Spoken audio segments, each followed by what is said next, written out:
Hudson Taylor, a general to China's soul. In the 19th century, when the spiritual landscape of China was darkened by idol worship, superstition, and closed doors, God raised up a man whose heartbeat echoed the cry of heaven, "Go ye into all the world." That man was James Hudson Taylor, a humble yet fiery soul who would shake the foundations of the East with the gospel of Jesus Christ.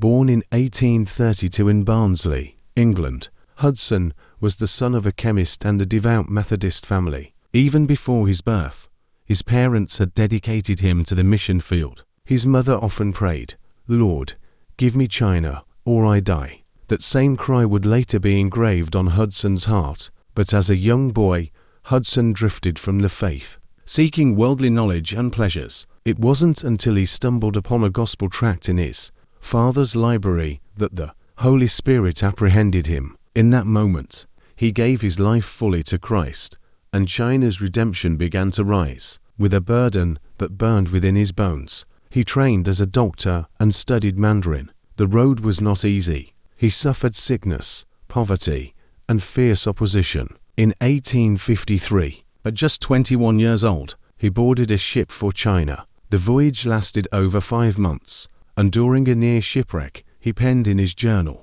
"I am immortal until my work is done." When he arrived in China, Hudson was shocked by the deep spiritual need. But unlike many Western missionaries who remained distant from the Chinese, Hudson did the unthinkable. He dressed in Chinese clothing, grew a pigtail like the locals, and lived among the people. This bold move scandalized the Western Church, though it opened the hearts of the Chinese. Through prayers soaked in tears and a life yielded to the Holy Spirit, Hudson planted seeds that would become the China Inland Mission, a ministry that sent over 800 missionaries, established 125 schools, and baptized thousands of converts. He often said, "God's work done in God's way will never lack God's supply." Yet, he paid a great price. Hudson lost his beloved wife, Maria, and several of his children to disease. Still, he pressed on, saying, "I would not change the path for all the treasures of the world." Even in his weakness,